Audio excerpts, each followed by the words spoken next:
प्रिय विद्यार्थियों, हम जापान की डाइट का अध्ययन कर रहे थे।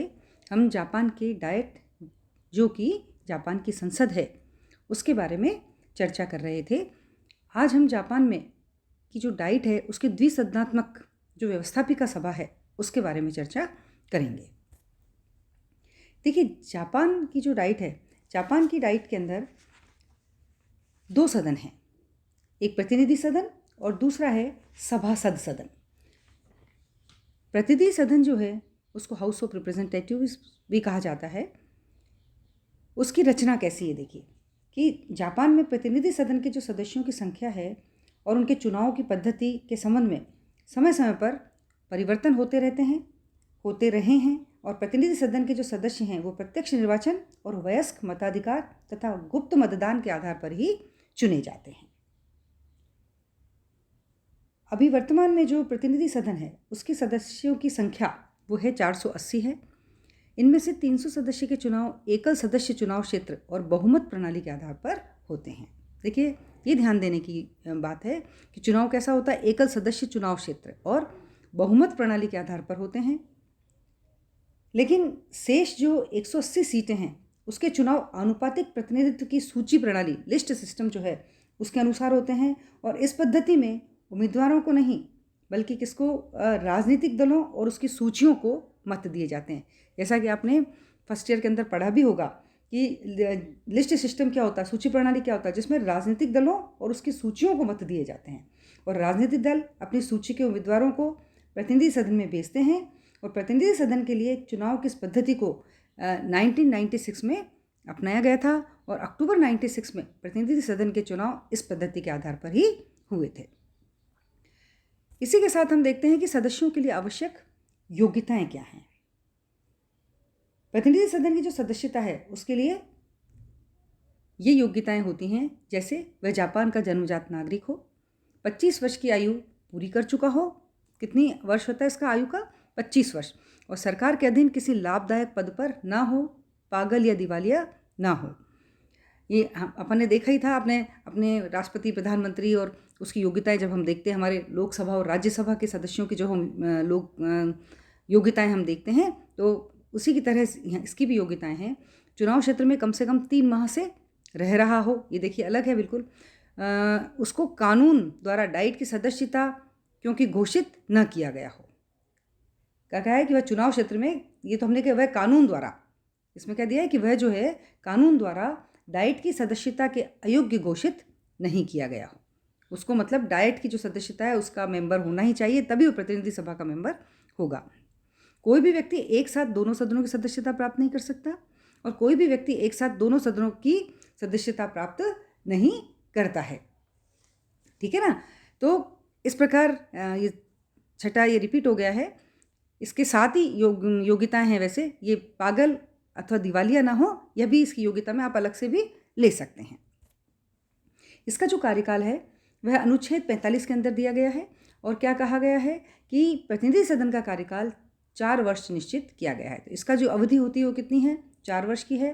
परंतु प्रतिनिधि सदन को समय से पूर्व भी भंग किया जा सकता है। यदि प्रतिनिधि सदन मंत्रिमंडल के विरुद्ध अविश्वास प्रस्ताव पास कर दे तो या तो मंत्रिमंडल त्यागपत्र दे देगा और या फिर प्रधानमंत्री सम्राट से 10 दिन के अंदर प्रतिनिधि सदन को भंग करने की अपील करता है और नवीन चुनाव कराने की अपील करता है कि वो उसको भंग कर दे। और कितना, इसका क्या नियम है? सदन क्या करता है? मंत्रिमंडल के विरुद्ध यदि अविश्वास प्रस्ताव पास कर देता है तो क्या स्थिति होगी कि मंत्रिमंडल को या तो त्यागपत्र देना पड़ेगा या फिर जो प्रधानमंत्री है वह सम्राट से 10 दिन के अंदर अंदर प्रतिनिधि सभा को भंग करने को कहेगा और फिर नई चुनाव जो है करने की अपील कर सकता है। सम्राट प्रधानमंत्री की इस अपील पर क्या करता है? प्रतिनिधि सदन को भंग कर देता है। यदि प्रतिनिधि सदन, देखिए, भंग कर दिया जाए तो भंग करने की तिथि से 40 दिन के अंतर्गत प्रतिनिधि सदन के लिए आम चुनाव होंगे और चुनाव संपन्न होने की तिथि से 30 दिन के अंदर अंदर डाइट की जो बैठक है वह बुला ली जाएगी। ठीक है ना? तो भंग करना ही वो नहीं है, लेकिन भंग करने के फिर 40 दिन के अंतर्गत वापस आम चुनाव करके और 30 दिन के अंदर उस डाइट की अवश्य बैठक बुला लेनी चाहिए। इसके पदाधिकारी कौन होते हैं? तो प्रतिनिधि सदन का जो सबसे प्रमुख पदाधिकारी होता है वो है स्पीकर। देखिए, जो पहला मेईजी संविधान था, पुराना संविधान, उसके अंतर्गत स्पीकर का जो चुनाव है वो सदन के द्वारा नहीं होता था, लेकिन सदन के द्वारा 3 सदस्यों के नाम दिए जाते थे और सम्राट इनमें से किसी को भी एक को स्पीकर नियुक्त कर देता। लेकिन जो वर्तमान संविधान है उसके अनुच्छेद 58 के अंदर ये बताया गया है कि दोनों सदनों को अपना अपना अध्यक्ष चुनने का अधिकार दिया गया। स्पीकर का चुनाव प्रत्येक सदन के आरंभ में कैसे होगा? गुप्त मतदान से हस्ताक्षर किए हुए जो मतपत्र हैं उसके आधार पर होगा और यह चुनाव दलीय आधार पर किया जाता है। जिस दल की सरकार होगी, नेचुरली की जो अध्यक्ष है उसी का बनता है और मृत्यु, त्यागपत्र या अन्य किसी भी कारण से स्पीकर का पद अगर रिक्त हो जाता है तो उसे नए स्पीकर का चुनाव करना होगा। तो स्पीकर के अतिरिक्त सदन के अंदर एक डिप्टी स्पीकर भी है जो कि स्पीकर की अनुपस्थिति में सदन का कार्य करता है। अगर स्पीकर नहीं है तो उसकी जगह कौन काम करेगा? डिप्टी स्पीकर काम करेगा। ये जो अध्यक्ष हैं इसके देखिए कार्य क्या होते हैं, है ना? इसको मैं आपको एक संक्षेप में बता देती हूँ। अधिवेशन प्रारंभ होती स्पीकर का जो पहला कार्य है वो यह देखना होता है कि सदन में उपस्थिति है या नहीं, मतलब कॉरम है कि नहीं, कितने लोग उपस्थित हैं, कॉरम होना जरूरी है।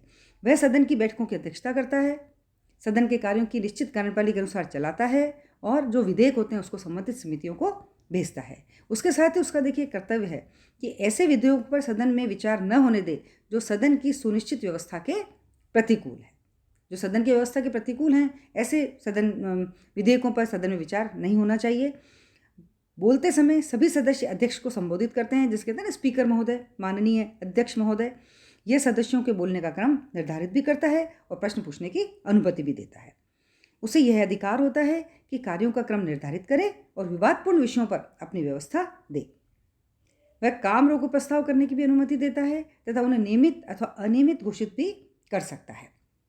वह इस बात का भी निर्णय करता है कि किस विषय पर कितने समय तक वाद विवाद हो, वही वाद विवाद समाप्त करने की आज्ञा भी देता है।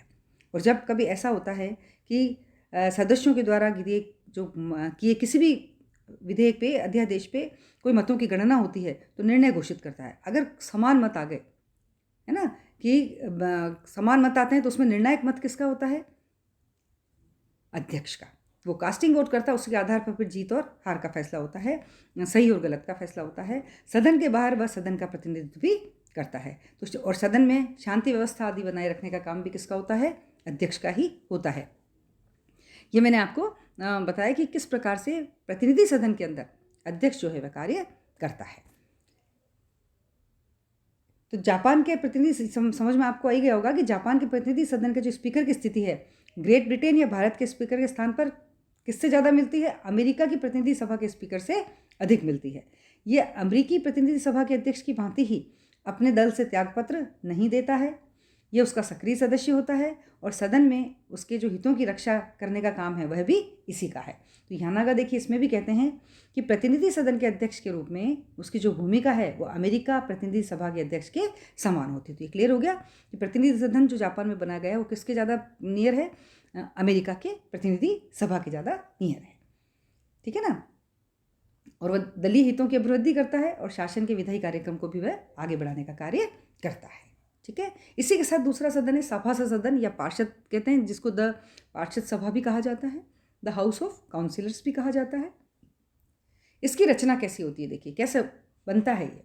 जो सभा सदन की सदस्य संख्या है वो 252 है, जिसमें 152 तो भौगोलिक आधार पर चुने जाते हैं, है ना, अर्थात उन 46 निर्वाचन जिलों से चुने जाते हैं जिनमें देश को विभाजित किया जाता है। जिले हैं उसके अंदर से आते हैं ये, और जो स्थानीय प्रशासनिक क्षेत्रों के अनुरूप होते हैं। शेष जो 100 सदस्य हैं वो संपूर्ण राष्ट्र द्वारा आनुपातिक प्रतिनिधित्व की सूची पद्धति के द्वारा, वही लिस्ट सिस्टम यहाँ पे भी चलता है, से निर्वाचित होते हैं। और किसी एक स्थानीय, ये प्रश्न भी पूछा जाता है कि भाई 100 सदस्य जो हैं वो किस प्रणाली से निर्वाचित होते हैं? तो 152 तो भौगोलिक आधार पर चुने जाते हैं और 100 सदस्य कौन सी प्रणाली? आनुपातिक प्रतिनिधित्व की सूची पद्धति के आधार पर निर्वाचित होते हैं।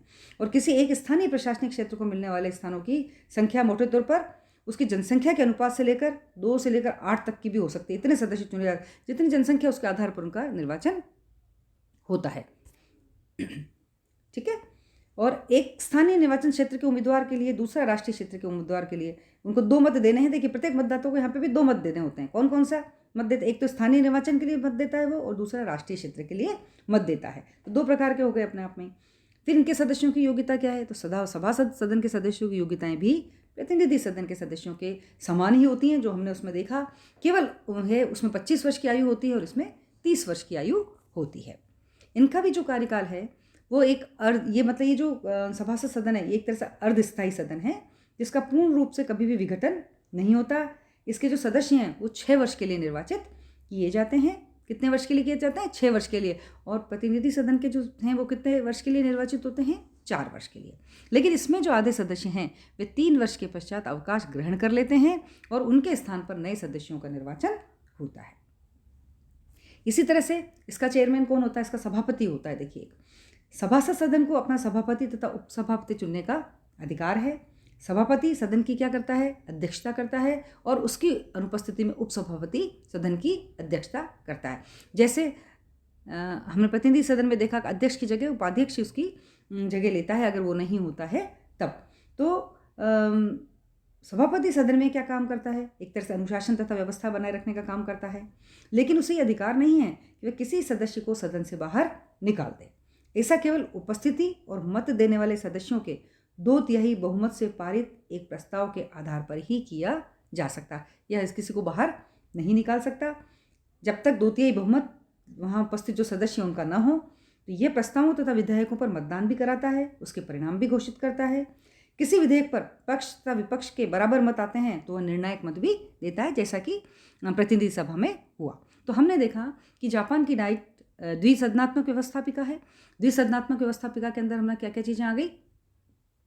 प्रतिनिधि सदन और सभा सदन। हम अगले उसमें चर्चा करेंगे डाइट की शक्तियाँ और कार्य क्या हैं। Thank you.